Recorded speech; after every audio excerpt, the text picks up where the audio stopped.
आपला चॅनल रहस्यमय कोकणवर आपला पुन्हा एकदा स्वागत आहे.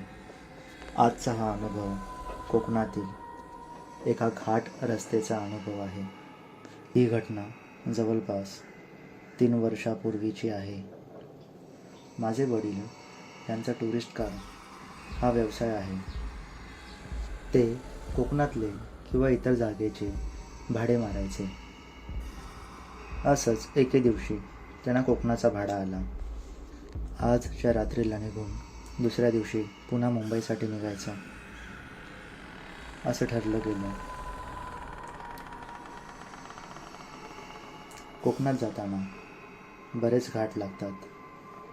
प्रत्येक घाटाचे काही ना काही रहस्य आपण ऐकून आहोत.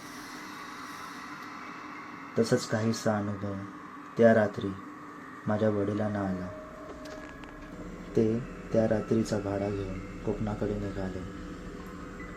या आधीसुद्धा त्यांनी बरेच रात्रीचे भाडे मारले असल्यामुळे त्यांच्यासाठी ते काही नवीन नव्हतं. प्रवास छान चालू होता. जवळपास मधली रात्र झाली असेल. ते नांदवी घाटाकडे पोचले. नांदवी हा प्रवासात लागणाऱ्या सर्व घाटांमधून सर्वात मोठा घाट आणि रात्रीच्या वेळी तेवढाच भयानक. वेडीवाकडी वळणे आणि घनघोर झाडी असं रात्रीच्या वेळी हा घाट खूप भयानक वाटत असे. अशाच एखाद्या वळणावर एक बाई घाटाच्या रस्त्यावर पडलेली त्यांना दिसली. वडिलांची गाडी येताना पाहून ती उठून उभी राहिली आणि त्यांना गाडी थांबवा असा इशारा करू लागली. एवढ्या रात्री इथे कोणी असणं शक्य नाही हे वडिलांनी लगेच ओळखलं, कारण त्या घाटाच्या आजूबाजूला कोणतेही गाव नव्हते.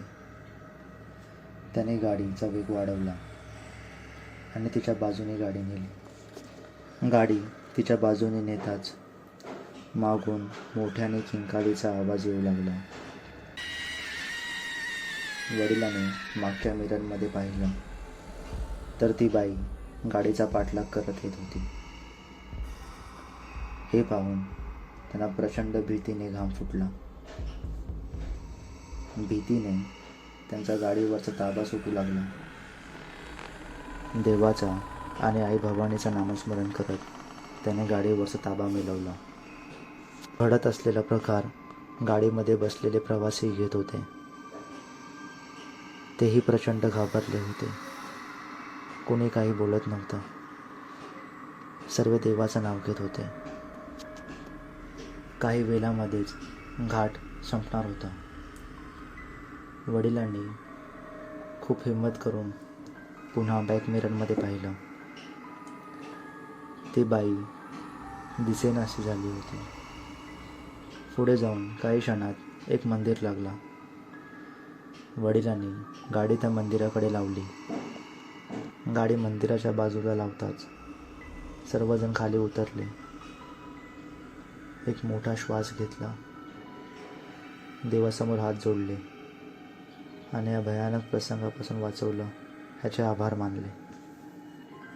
या भयंकर प्रसंगानंतर माझे वडील मधल्या रात्रीचा असणारा प्रवास टाळतात. जर तुम्हाला हा अनुभव आवडला असेल तर आपला चॅनल रहस्यमय कोकणला लाईक, शेअर आणि सबस्क्राईब नक्की करा. धन्यवाद.